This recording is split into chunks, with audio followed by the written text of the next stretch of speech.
The dust kicked up around her boots as Clara Bennett stood frozen in the middle of Main Street, her heart hammering so hard she thought the entire town of Prescott, Arizona, might hear it. And the words tumbled from her lips before she could stop them. A breathless confession to the tall figure standing before her in the golden afternoon light of September 1883. "I have been in love with you for months," Clara said, her voice trembling but determined, her hands clutching the basket of supplies she had just purchased from the general store. "Every time you ride into town, every time I see you at the Sunday gatherings, I cannot help but feel my heart leap.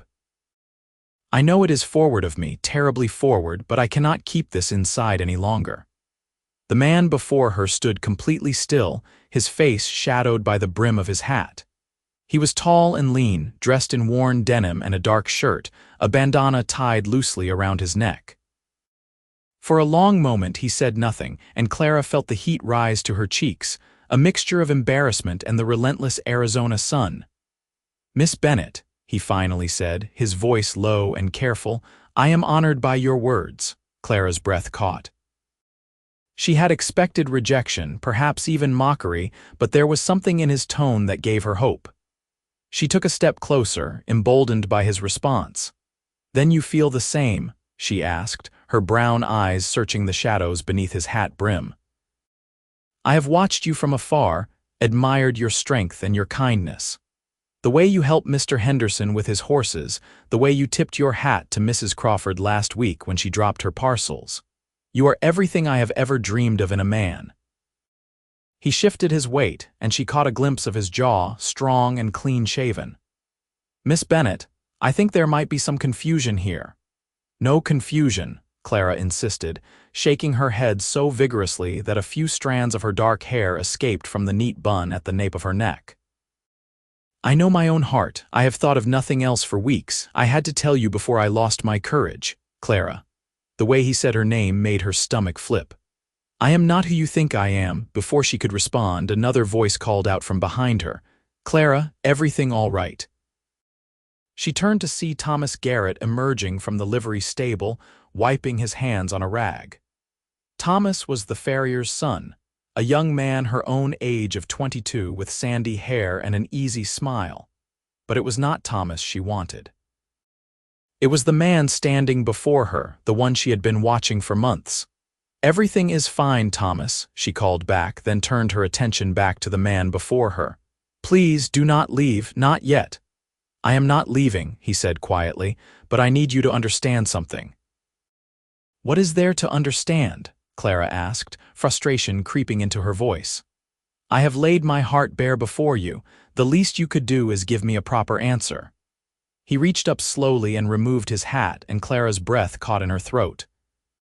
The face that looked back at her was not the one she expected. The features were similar, yes, but younger, softer around the edges. This was not the man she had been watching for months. "My name is Daniel Hayes," he said gently. "I think you have mistaken me for my brother, Jack." The world seemed to tilt beneath Clara's feet. "Your brother?" "Yes, ma'am. Jack and I, we look similar from a distance. Same build, same coloring. But Jack is the one who has been riding into town these past months. I just arrived in Prescott 3 days ago." Clara felt the blood drain from her face. The basket slipped from her nerveless fingers, and Daniel quickly bent to retrieve it before the contents could spill into the dusty street. When he straightened and handed it back to her, she could see the sympathy in his blue eyes. "I am so sorry," she whispered, mortification washing over her in waves. I was so certain." "It is an easy mistake," Daniel said kindly. "Jack and I have been mistaken for each other our whole lives. He is older by 2 years, but we could pass for twins in the right light." "Where is he?" Clara asked, then immediately regretted the question. What would she say to him? That she had just confessed her love to his brother by mistake. The humiliation was almost unbearable. He rode out to the Morrison ranch this morning. They needed help with a difficult horse. "He will not be back until tomorrow at the earliest." Daniel paused, studying her face with an expression she could not quite read. "If you would like, I can tell him you were looking for him." "No." The word came out more forcefully than Clara intended. "No, please, do not tell him anything." I need to go." She turned to flee, but Daniel's voice stopped her. "Miss Bennett, for what it is worth, any man would be fortunate to hear such words from a woman like you." Clara did not trust herself to respond. She simply nodded once and hurried down the street toward her father's shop, her face burning with shame. Behind her, she could feel Daniel's eyes following her, but she did not look back. The Bennett family ran the town's apothecary, a neat little building sandwiched between the bank and the dress shop. Clara's father, William Bennett, had moved them to Prescott from Philadelphia 5 years earlier, seeking a fresh start after Clara's mother had died of pneumonia. The Arizona Territory had been a shock to Clara's system at first, so different from the cobblestone streets and brick buildings of her childhood. But she had grown to love the wide open spaces and the endless blue sky. She pushed through the door of the apothecary, the bell jingling overhead, and found her father grinding herbs with his mortar and pestle behind the counter. He looked up at her arrival, his weathered face creasing with concern. "Clara, what is wrong? You look as though you have seen a ghost." "I have made a terrible fool of myself," Clara said, setting her basket down on the counter with more force than necessary. "An absolutely terrible fool." William set down his pestle and came around the counter, placing a gentle hand on his daughter's shoulder. "Tell me what happened." The whole mortifying story came tumbling out. Her father listened without interruption, his expression growing more sympathetic with each word. When she finished, he pulled her into a hug. "Oh, my dear girl," he said softly. "I am sorry you are hurting. How could I have been so stupid?" Clara asked, her voice muffled against her father's shoulder. "How could I have confused one man for another?" "The heart sees what it wants to see," William said. "And if these brothers look so similar, it is no wonder you made the mistake. But Clara, may I ask you something?" She pulled back to look at him. "What? Are you certain it was this Jack Hayes you were in love with, or was it the idea of him? The man you had built up in your imagination?" Clara opened her mouth to protest, then closed it again. In truth, she had never actually spoken to Jack Hayes. She had watched him from a distance, admired the way he moved, the way he interacted with others. But she knew nothing of his thoughts, his dreams, his true character. She had fallen in love with a phantom. "I do not know any more," she admitted quietly. "Then perhaps this is a blessing in disguise," her father said. "Better to realize it now than after you had built even more hope upon a foundation of imagination." Clara nodded, but the ache in her chest did not ease. Whether her love had been real or imagined, the embarrassment was all too genuine. She could not bear the thought of facing Daniel Hayes again, let alone his brother Jack when he returned to town. For the rest of the day, Clara threw herself into work, organizing shelves and mixing tinctures with a fierce determination.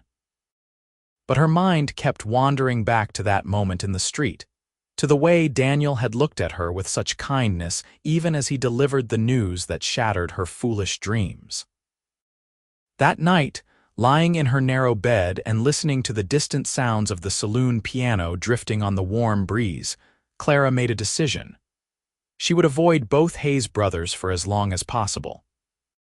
Prescott was not a large town, but it was big enough that she could manage it if she was careful. She would bury her embarrassment deep and pretend the whole incident had never happened. But the universe, it seemed, had other plans. The next morning, Clara was sweeping the boardwalk in front of the apothecary when she heard the sound of hoofbeats. She looked up to see a rider approaching from the direction of the Morrison Ranch. Even from a distance, she could tell it was one of the Hayes brothers. Her heart began to race, and she quickly turned to retreat inside, but the rider had already spotted her and was steering his horse in her direction.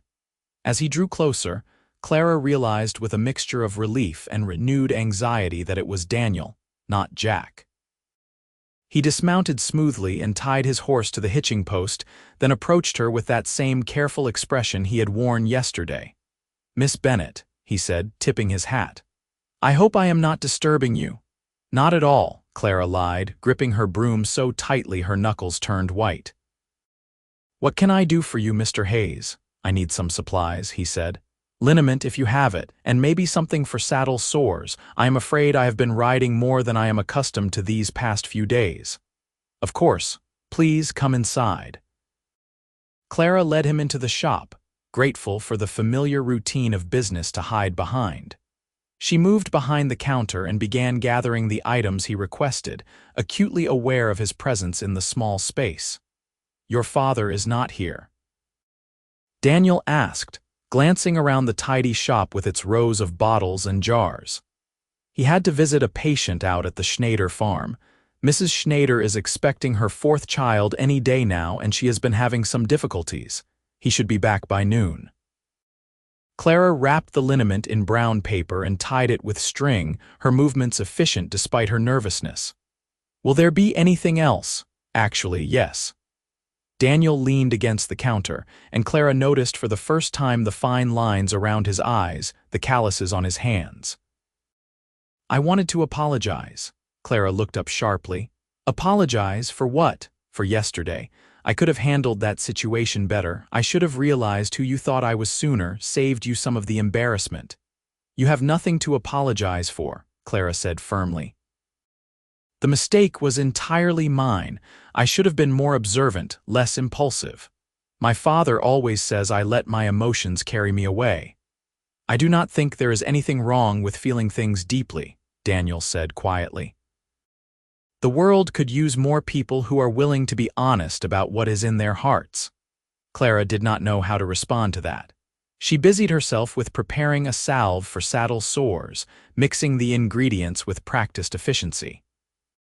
The silence stretched between them, not quite comfortable but not hostile either. "Your brother," Clara finally said, not looking up from her work. "Does he know what happened?" "Jack got back late last night. I did not tell him as you asked." Daniel paused. "But Clara, may I give you some advice?"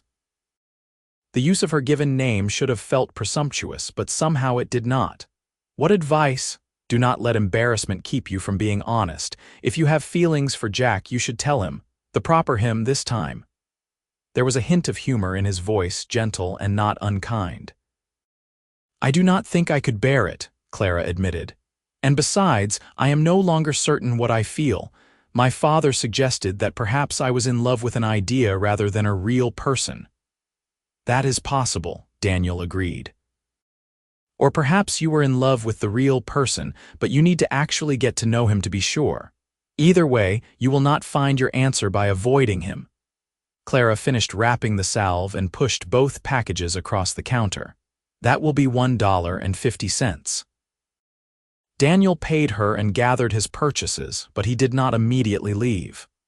"There is a dance next Saturday night at the community hall. Jack mentioned he might go. Perhaps you will be there."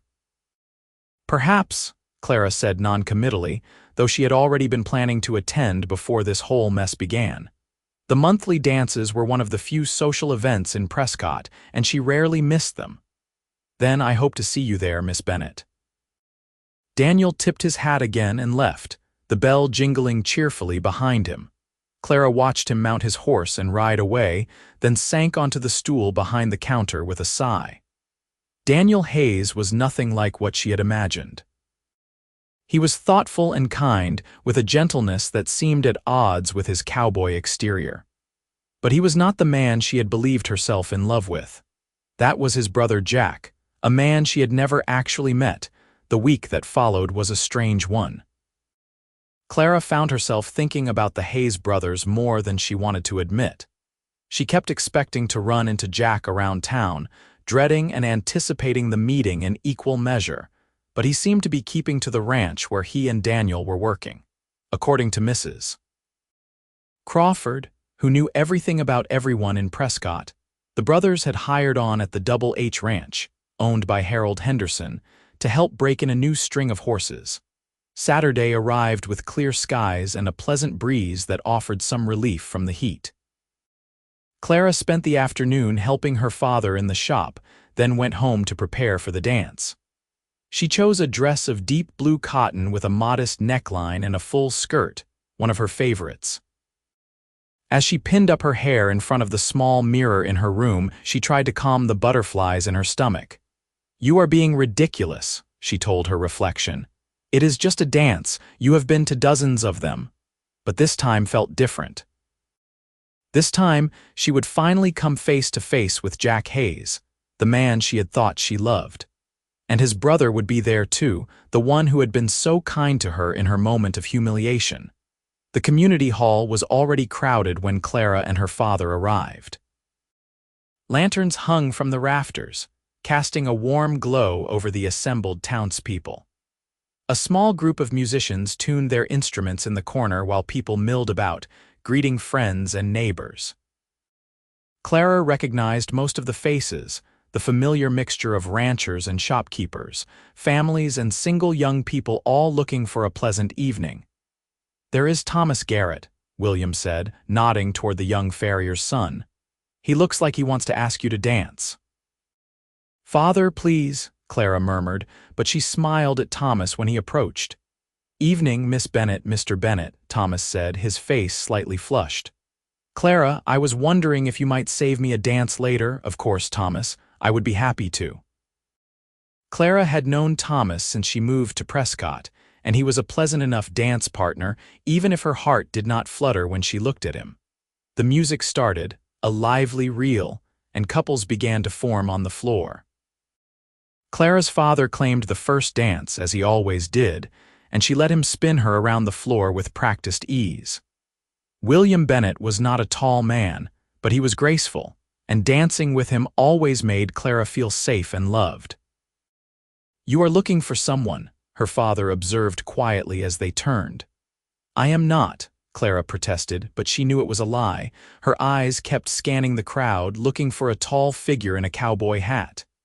"There is no shame in it, my dear. Just remember, the real man may surprise you.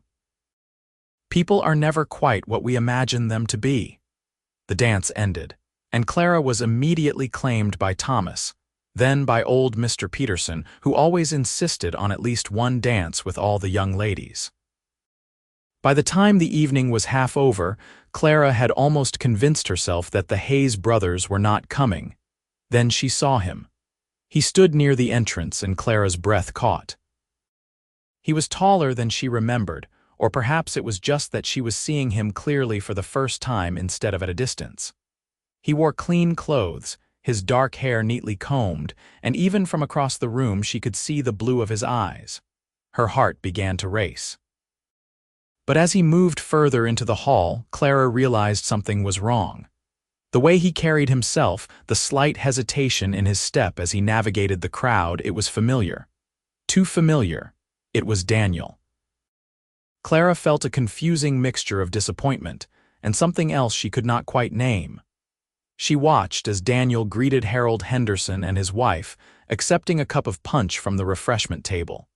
He had not seen her yet, and for a moment Clara considered slipping outside before he did. But then another figure appeared in the doorway, and Clara knew immediately that this was Jack Hayes. The resemblance was striking. Jack was perhaps an inch taller than Daniel, his shoulders slightly broader, but their faces were remarkably similar. Where Daniel moved with careful deliberation, however, Jack strode into the room with easy confidence, greeting people with a wide smile and a loud laugh. He was magnetic in a way his brother was not, drawing eyes and attention naturally.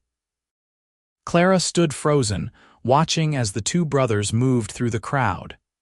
They were together but separate, Jack always at the center of any group he joined, Daniel quietly at the edges. It should have made Jack more attractive to her, that charisma and confidence.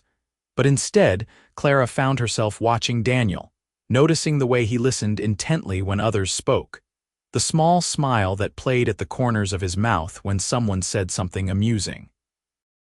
"So those are the famous Hayes brothers," a voice said at her elbow. Clara turned to find her friend Sarah Mitchell, the dress shop owner's daughter, standing beside her with an appraising look. "I can see why you got them confused. They could be twins." "Sarah, please," Clara said quietly. "I do not want the whole town knowing about my mistake. Relax, I have not told anyone. Your secret is safe with me." Sarah took a sip of her punch, her eyes still on the brothers. "Though I must say the one on the left is rather handsome. That is Jack, I presume." "The one you thought you were confessing to?" Yes, that is Jack. And the quieter one is Daniel, the one you actually confess to, unfortunately, yes, Sarah laughed softly. Oh, Clara, only you could manage such a tangle, so what are you going to do now? I have absolutely no idea, Clara admitted. The decision was taken out of her hands a moment later when Daniel looked across the room and spotted her. His face brightened with recognition, and he said something to his brother before heading in her direction. Clara's heart hammered as she watched him approach, and she saw the exact moment when Jack followed his brother's gaze and saw her too. Both brothers were heading toward her. "Good evening, Miss Bennett," Daniel said when he reached her.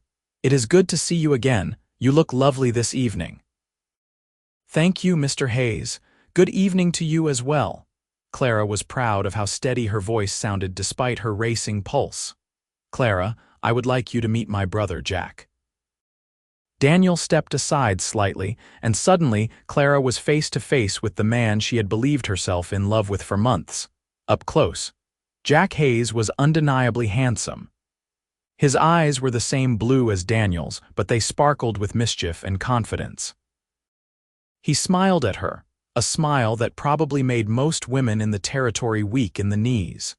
"Miss Bennett, it is a pleasure to finally make your acquaintance," Jack said, taking her hand and bowing over it slightly. "Daniel has told me about you. I understand your father runs the apothecary." "He does," Clara managed. So Daniel had not told Jack about her confession after all. She felt a rush of gratitude toward the younger brother. "We will likely be seeing more of each other then. I am afraid I am somewhat accident-prone." Jack released her hand and gestured to a scar on his forearm. "Always getting kicked by horses or scraped up by barbed wire. Daniel says I need to be more careful, but where is the fun in that?" "Jack treats life like it is one big adventure," Daniel said, and there was affection in his voice despite the exasperation. "And Daniel treats life like it is one big responsibility," Jack countered, but he was smiling. "Someone has to balance out the other." The musicians struck up a waltz, and Jack turned to Clara with an expectant look. "Miss Bennett, would you do me the honor of this dance?" This was it. This was the moment Clara had been imagining for months, the moment when Jack Hayes would take her in his arms and sweep her around the floor. She should have been thrilled. Instead, she found herself glancing at Daniel, whose expression had become carefully neutral. "I would be delighted," Clara said, and let Jack lead her onto the floor. Jack was an excellent dancer, confident and sure-footed. He held her at the proper distance, but with a firmness that made following his lead effortless. As they moved through the steps of the waltz, he kept up a steady stream of conversation. "So how long have you lived in Prescott, Miss Bennett?" 5 years now. "My father and I moved here from Philadelphia." "Philadelphia, that is quite a change. Do you miss the city?" "Sometimes. But I have grown fond of the territory. There is a freedom here that I never felt in Philadelphia." "I know exactly what you mean. Daniel and I grew up in Texas, but we have been moving around for the past few years. Arizona feels different though, like we could put down roots here if we wanted to." He smiled down at her, and Clara waited for the flutter in her chest, the rush of emotion she had felt when watching him from afar. But it did not come. Dancing with Jack was pleasant, even enjoyable, but it was not the earth-shattering experience she had imagined. As they turned, Clara caught sight of Daniel standing at the edge of the dance floor watching them. Even from a distance, she could see something in his expression, something that made her stumble slightly. "Are you all right?" Jack asked, steadying her. "Yes, I am sorry. I must have misjudged the step. No harm done." Jack continued to guide her through the dance, but Clara's attention was divided. She kept thinking about Daniel's expression, trying to decipher what she had seen there. When the waltz ended, Jack escorted her back to where Sarah was standing, thanked her for the dance, and went off to ask Mayor Turner's daughter to dance. Clara watched him go, feeling strangely hollow. "Well," Sarah demanded, "how was it?" "It was fine," Clara said slowly. "He is a good dancer." "Very charming, but nothing. It was fine." Sarah gave her a knowing look but did not press further. Clara accepted another cup of punch and tried to focus on enjoying the evening, dancing with several other young men and chatting with friends. But she found her eyes constantly seeking out one particular figure in the crowd. Daniel did not dance much. He stood mostly at the edges of the room, talking quietly with Harold Henderson and some of the other ranchers. Once, he danced with Mrs. Crawford, and Clara noticed how gentle he was with the older woman, how he listened intently as she talked his ear off. When the dance ended, he helped her back to her chair and fetched her a cup of punch before she even had to ask.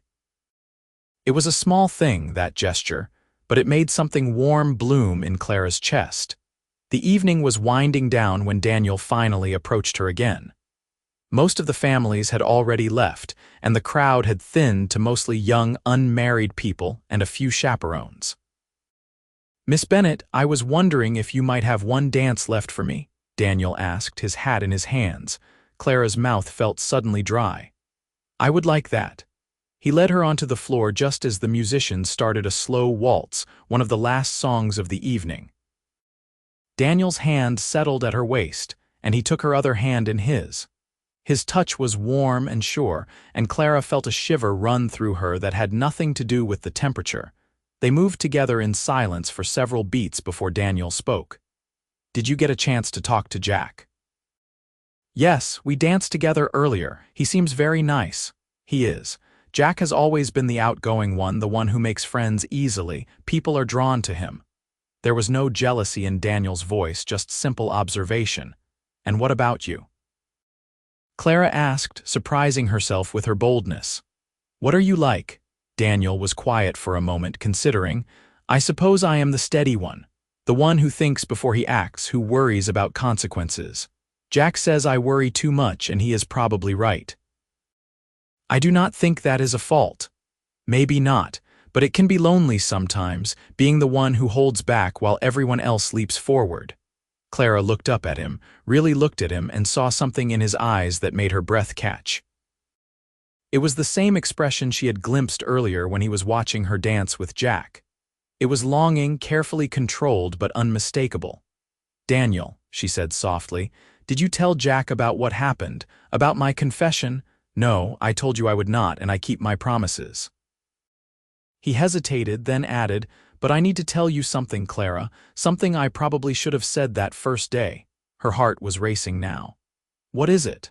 When you made that confession in the street, when you poured out your heart thinking I was Jack, do you know what I felt?"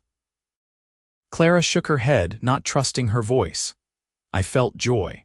For just a moment before I realized the mistake, I felt happier than I had in years. And then when I understood that you thought I was my brother, I felt like I had been punched in the gut." Daniel's blue eyes held her steadily. "I know it is not fair of me to tell you this. You came here tonight hoping to see Jack, hoping to explore what might be between you, but I cannot keep pretending I do not feel what I feel." The music continued around them, but Clara barely heard it. "What do you feel?" "From the moment you started speaking that day, even before I knew there was a mistake, something in me recognized something in you. And these past days, thinking about you, seeing you again tonight, I have realized that I am half in love with you already. Maybe more than half." Daniel's voice was low and intense. "I know you do not feel the same. I know you think it is Jack you want, but I had to tell you the truth. I could not watch you fall for my brother without you knowing that there was another option. That I am here and I see you, and I would count it the greatest honor of my life if you would give me a chance to show you who I really am." Clara felt tears prick at her eyes. The rawness in Daniel's voice, the vulnerability in his confession, it touched something deep inside her. This was nothing like her impulsive declaration in the street. This was real emotion, carefully considered and bravely shared. "I do not know what to say," she whispered. "You do not have to say anything right now, just think about it. Get to know both of us, the real us, not the versions you have imagined, and then decide who you want." The music was ending and Daniel slowed their steps. "Whatever you choose, I will respect it. If you choose Jack, I will be happy for both of you, but Clara, please at least give me a chance." The final notes of the waltz faded away and Daniel released her. He bowed slightly, the gesture courtly and old-fashioned, then walked away before Clara could find her voice. She stood in the middle of the floor, watching him leave, her mind spinning. Sarah appeared at her elbow a moment later. "Clara, are you all right? You look like you have seen a ghost." "I think I just made everything infinitely more complicated," Clara said. Over the next few weeks, Clara found herself in the strange position of being courted by two brothers who looked almost identical, but could not have been more different. Jack Hayes called on her first, arriving at the apothecary 3 days after the dance with a bouquet of wildflowers and an invitation to go riding. He was charming and attentive, regaling her with stories of his adventures breaking horses and traveling through the territory. He made her laugh with his descriptions of mishaps and near disasters, and he was never at a loss for words. But when Jack kissed her hand goodbye at the end of their ride, Clara felt nothing but pleasant warmth. No racing pulse, no weak knees, none of the things she had imagined she would feel. Daniel came to call 2 days later. He did not bring flowers, but he brought a book of poetry that he thought she might enjoy based on a conversation they had had at the dance. They sat in the parlor of her father's house and talked for hours about books and dreams and what they wanted from life. Daniel listened more than he spoke, but when he did share his thoughts, they were deep and considered. When Daniel left that evening, Clara found herself standing at the window and watching him ride away, her heart aching in a way she did not fully understand. William Bennett watched his daughter's internal struggle with a mixture of sympathy and amusement. One evening, as Clara sat at the kitchen table staring at the book of poetry Daniel had given her, her father sat down across from her. "You know, there is an old saying," William said. "If you are trying to decide between two men, always choose the second one, because if you really loved the first one, you would not have fallen for the second." Clara looked up at him. "I have not fallen for anyone. I am simply confused. Are you?" "Because from where I am sitting, it looks like you know exactly what you feel. You are just afraid to admit it." "Why would I be afraid?" "Because admitting it means acknowledging that you were wrong before. That the man you thought you loved was just a fantasy, and the real thing is standing right in front of you looking slightly different than you expected." William reached across the table and took his daughter's hand. "There is no shame in changing your mind, Clara. The heart does not always follow the path we expect it to." That night, lying in bed, Clara forced herself to be honest. She thought about Jack with his easy charm and his magnetic personality. He was everything she had thought she wanted, the embodiment of the romantic hero she had built up in her imagination. But when she closed her eyes, it was Daniel's face she saw. Daniel's quiet intensity, his thoughtful silences, the way his eyes lit up when he talked about something he was passionate about. The way he had looked at her when he confessed his feelings, like she was the only person in the world who mattered. She had been in love with an idea of Jack Hayes. But she was falling in love with the reality of Daniel Hayes. The realization should have brought relief, but instead it brought a new kind of anxiety. How could she tell Jack that she did not return his interest without hurting him? And how could she tell Daniel that she had changed her mind without seeming fickle and impulsive? The solution came from an unexpected source. It was a warm October morning when Jack showed up at the apothecary, but this time he was not alone. Daniel was with him, and both brothers looked serious. "Miss Bennett," Jack said, removing his hat. "We need to talk to you. Is there somewhere private we could go?" Clara's stomach dropped. "Of course. Come into the back room. My father is out on a call." She led them into the small room where her father prepared his medicines, her hands trembling slightly.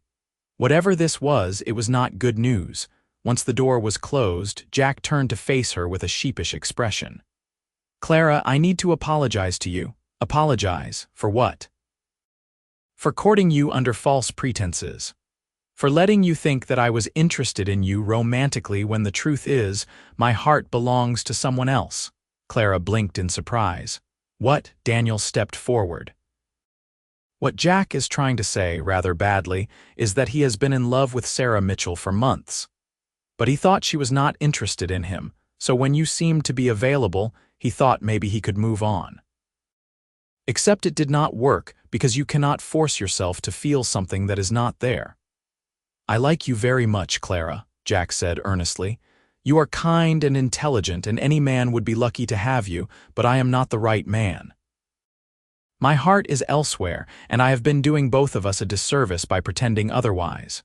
Relief flooded through Clara so intensely that she had to sit down on one of the wooden stools. "Sarah Mitchell, truly, truly. I have tried to tell her, but every time I work up the courage, I lose my nerve. She is so beautiful and clever, and I am just a cowboy who is good with horses." Jack ran his hand through his hair in frustration. "Sarah has been in love with you for at least a year," Clara said, unable to keep from smiling. "She talks about you constantly. I cannot believe neither of you realized it." Jack's face lit up. "Really? She said that?" Not in those exact words, but it was obvious to everyone who paid attention. Clara stood and walked to Jack, placing a hand on his arm. "Jack, I need to tell you something too. I was never in love with you either. I was in love with the idea of you, with a fantasy I built up from watching you from a distance. But the real you, as wonderful as you are not the man for me." Jack looked relieved and slightly offended at the same time. "Well, I suppose that is fair, so we are agreed then. We are better off as friends. Much better off as friends. Good." Jack grinned and pulled her into a brief brotherly hug. "Then if you will excuse me, I have a dress shop to visit. Wish me luck." He strode out of the room, leaving Clara alone with Daniel. The silence stretched between them, heavy with unspoken words. "Did you know?" Clara finally asked. "About Jack and Sarah," I suspected. "Jack has a tendency to talk in his sleep, and he has been muttering Sarah's name for weeks." Daniel took a step closer. "Clara, I want you to know that I did not put him up to this. That confession was all his own idea. I would never manipulate the situation like that. I know you would not. You are too honorable for that." Clara looked up at him, at the face that had become so dear to her over the past weeks. "Daniel, that day in the street when I made that confession, I was making it to the wrong man." "I know. But I think I was making it to the right man after all. I just did not realize it at the time." Daniel went very still. "What are you saying?" "I am saying that I have spent the past month getting to know two very different men and falling in love with one of them. The quiet one, the thoughtful one, the one who brings me poetry and listens when I talk and makes me feel like I am the most interesting person in the world." Clara's voice was shaking, but she pushed forward. "I am saying that I was a fool to mistake you for your brother, but perhaps it was fate's way of making sure I actually talked to you instead of just watching from a distance." Daniel closed the remaining distance between them in 2 strides. He took her hands in his blue eyes searching her face. "Are you certain? Because, Clara, if you say yes to this to me, I will not be able to let you go. I will love you with everything I have for as long as I live." "I am certain," Clara said, and she was. More certain than she had ever been of anything. "I love you, Daniel Hayes. The real you, not some fantasy version. I love your kindness and your thoughtfulness and the way you see the world. I love that you waited for me to figure out what my heart really wanted, even though it must have been torture." "It was," Daniel admitted. "Watching you with Jack, wondering if I had lost my chance before I even had it. But I knew that if I pushed, if I tried to force the issue, I would lose you for certain. So I waited and hoped and prayed that you would see what was right in front of you." "I see it now," Clara whispered. "I see you." Daniel cupped her face in his hands, his thumbs gently stroking her cheeks. "May I kiss you, please?" The kiss was nothing like Clara had imagined in her romantic fantasies. It was better. It was real and warm and tasted like promises and forever. Daniel's lips were soft but firm, and he kissed her with a reverence that made her heart soar. When they finally pulled apart, both of them were breathless. "I have been wanting to do that since the moment you started your confession in the street," Daniel admitted. "Even before I knew it was a mistake, even before I knew your name, I wanted to kiss you." "Then perhaps we should make up for lost time," Clara suggested, and pulled him down for another kiss. They were still wrapped in each other's arms when William Bennett returned home an hour later. He took one look at them, smiled, and quietly retreated to give them privacy. The next few months passed in a blur of happiness. Jack and Sarah courted each other with enthusiastic abandon, and the whole town delighted in watching two people who were so obviously meant for each other finally figure it out. Clara and Daniel's courtship was quieter but no less passionate, built on long conversations and stolen kisses, and a growing certainty that they had found their perfect match. William gave his blessing readily, charmed by Daniel's respectful manner and obvious devotion to his daughter. Harold Henderson spoke highly of Daniel's work ethic and character, and the town gradually came to see the younger Hayes brother as more than just Jack's quieter sibling.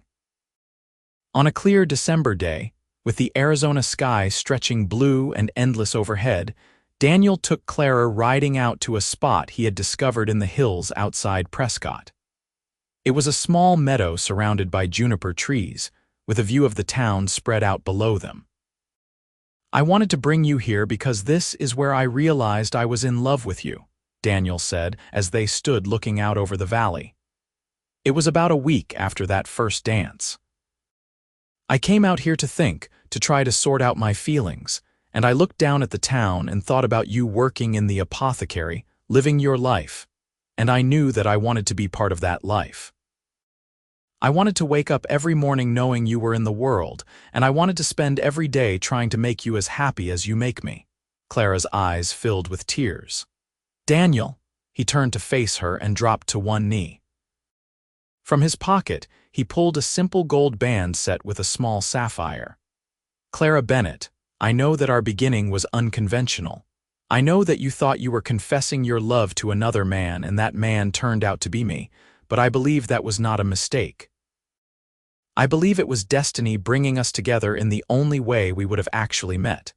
So I am asking you now, with full knowledge of who I am and who you are, will you marry me? Will you let me spend the rest of my life loving you the way you deserve to be loved?" "Yes," Clara said, her voice breaking on the word. "Yes, yes, 1,000 times yes." Daniel slipped the ring onto her finger and stood, lifting her off her feet and spinning her around as she laughed through her tears. When he set her down, he kissed her with such tenderness that Clara thought her heart might burst from happiness.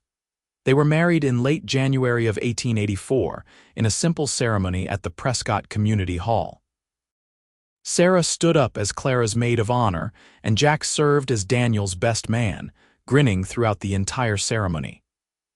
William Bennett walked his daughter down the aisle with tears in his eyes, and when he placed Clara's hand in Daniel's, he whispered, "Take care of her." "With my life," Daniel promised. The wedding was small but joyful, with most of the town turning out to celebrate. Even Mrs. Crawford, who had initially been disappointed that Clara had not ended up with the more charismatic brother, had to admit that Daniel and Clara were perfectly suited to each other.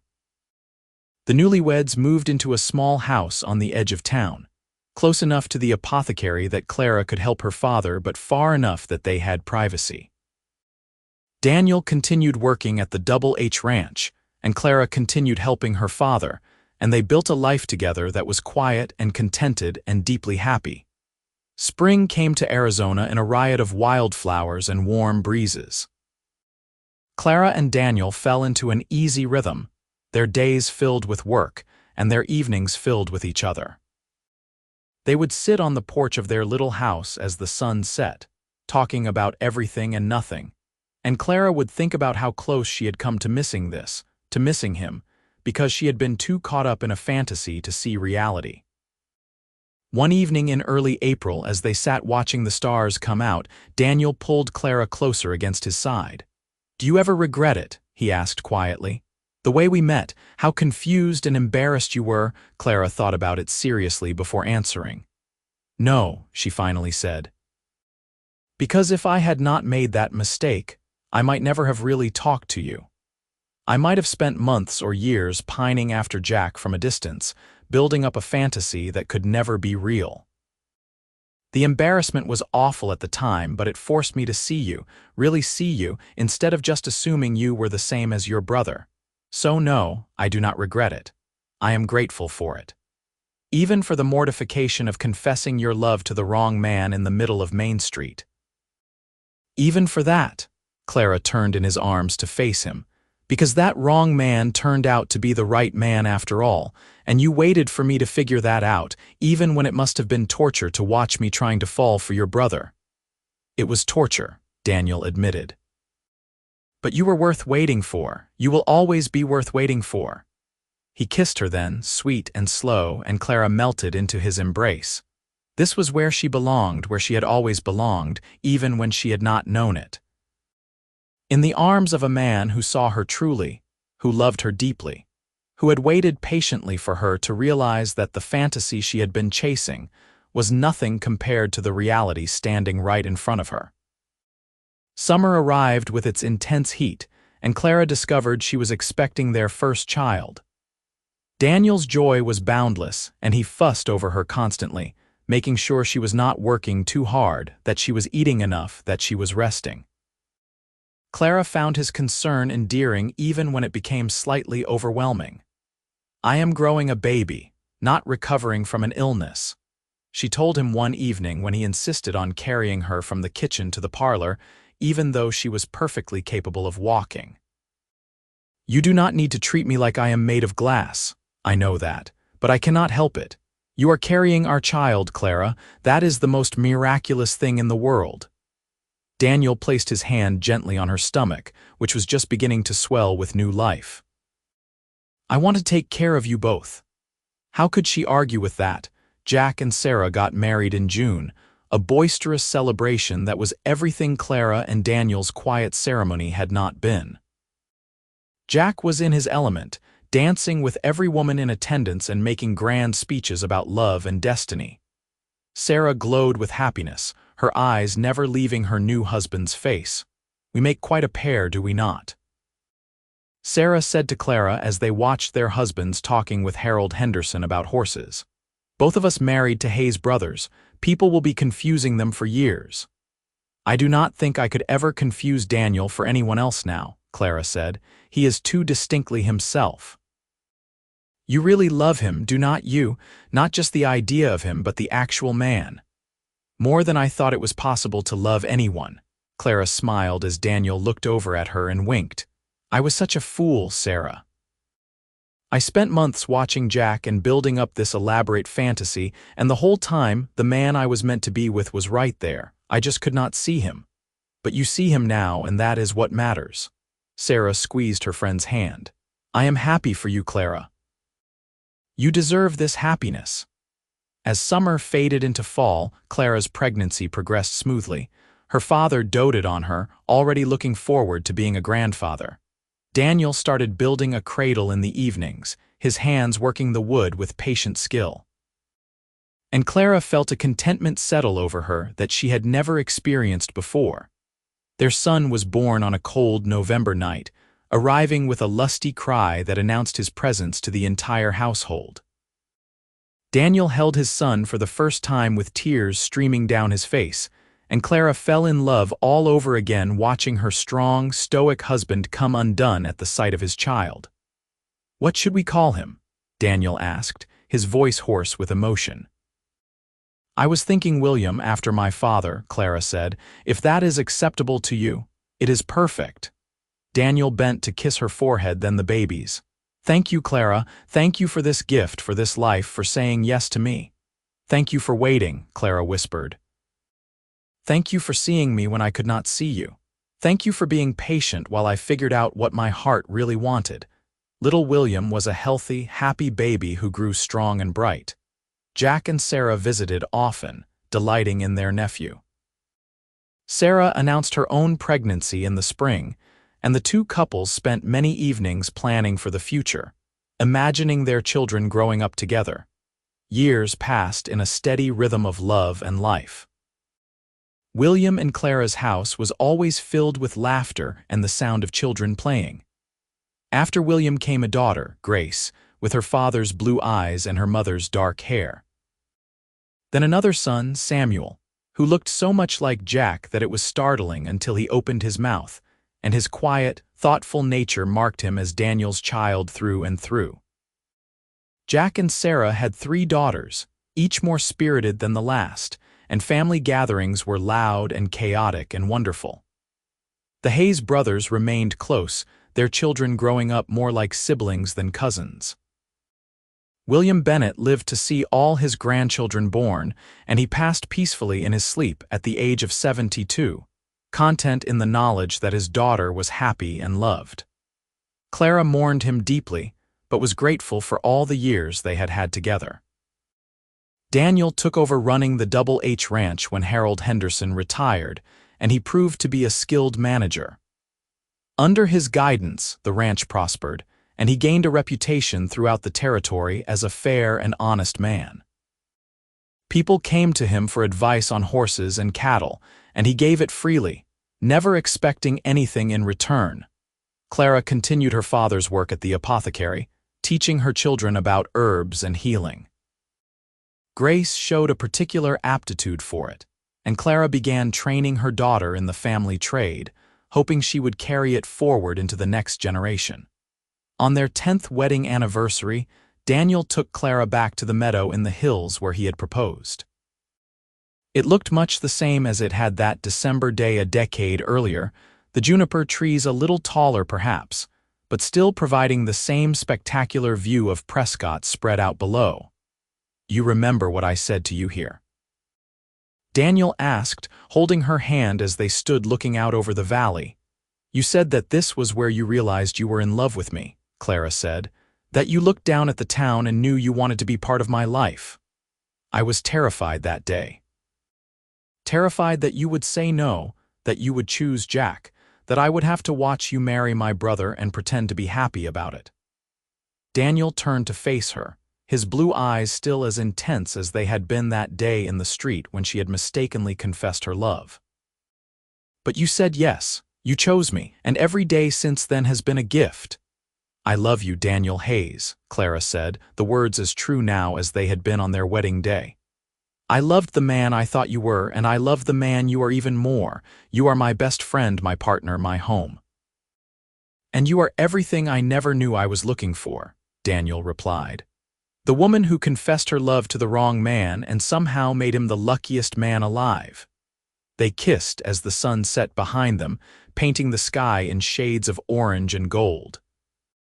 Below them, Prescott went about its evening business, lights beginning to glow in windows as families settled in for the night. And in the meadow on the hill, two people who had found each other in the most unexpected way held each other close and gave thanks for all the years they had been given. More years passed. The children grew up and started making their own way in the world.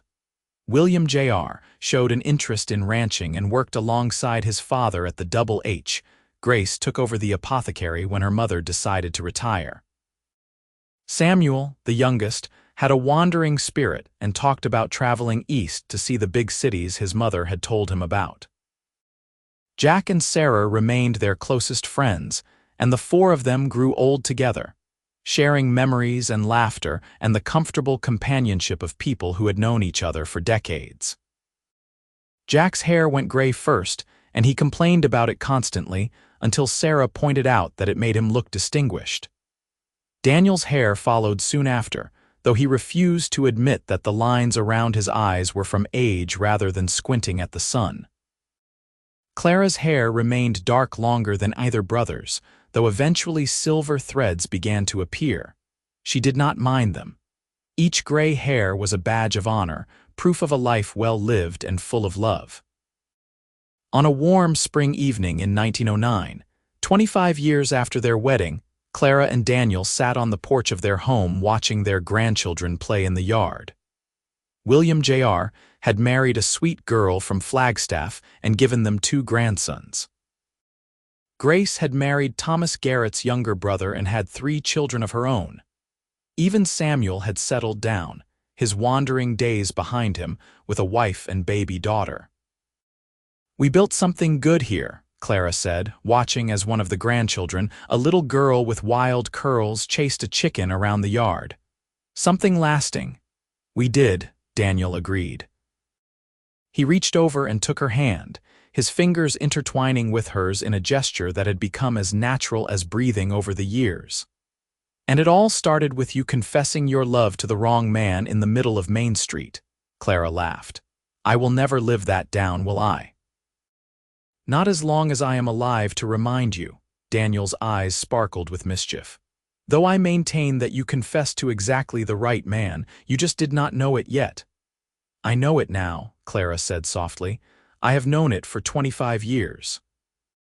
And I will know it for the rest of my life, however long that may be. Then I am content, Daniel said. I waited for you to realize it was me, Clara. I waited and hoped and prayed, and you were worth every moment of that waiting. As the sun set over the Arizona landscape, painting the sky in brilliant shades of pink and orange, Clara leaned her head on her husband's shoulder and thought about the strange and winding path that had brought them together. She had been so certain she knew what love looked like, so sure she had found it in the form of a charming cowboy she had watched from a distance. But real love had turned out to be something different. It was quieter, deeper, more enduring. It was patient and kind and willing to wait for recognition. It was not the fantasy she had built up in her imagination, but something far better, something real and solid and true. She had confessed her love to another man first, mistaking one brother for another in her impulsive moment of courage. But that man had waited, patient and steadfast, until she realized who he really was. And in that waiting, in that patient endurance, he had shown her what real love looked like. The evening star appeared in the darkening sky, bright and steady. Clara squeezed Daniel's hand, and he squeezed back, and they sat together in comfortable silence as the day faded into night. Their children called the grandchildren in for supper, and the house filled with the sounds of family and laughter and love. This was the life Clara had built, not with the man she thought she wanted, but with the man she needed. The man who had seen her truly from the very beginning, who had loved her even when that love seemed hopeless, who had waited with infinite patience for her to find her way to him. And she had found her way. Through embarrassment and confusion, through mistaken identity and reluctant realization, she had found her way to the truth.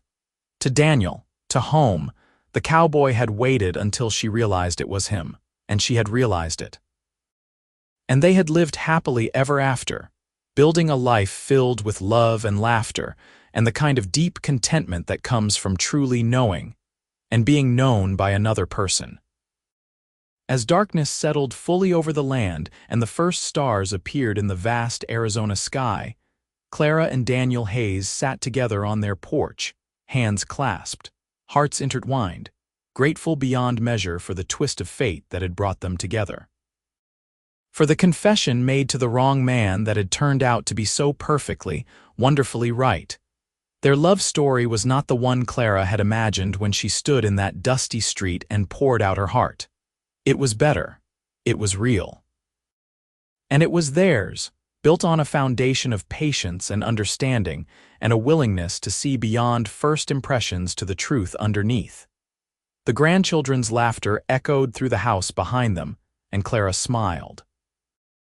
This legacy, these generations of love and family, it had all begun with a mistake.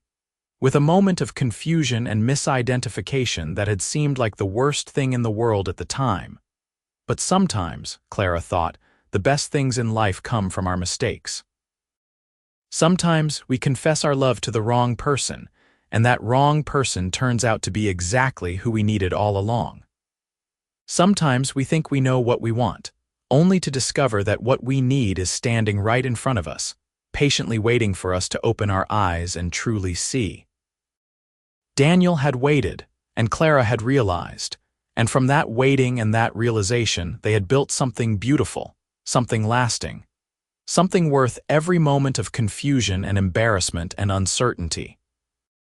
As the moon rose over the desert landscape, casting silver light across the land they called home, Clara and Daniel Hayes continued to sit together. Two people who had found each other against all odds, who had loved each other through all the joys and sorrows of life, who would continue to love each other until their final breath, and perhaps beyond. The cowboy had waited until she realized it was him. And oh, what a wonderful realization it had been. What a perfect, imperfect beginning to a love that would last forever. Clara closed her eyes and breathed in the cool night air, feeling Daniel's presence beside her as steady and reliable as the stars overhead. This was happiness. This was home. This was love in its truest, deepest, most enduring form. And it had all begun with a confession made to the wrong man in the dusty street of a small Arizona town. The wrong man who had turned out to be exactly, perfectly right.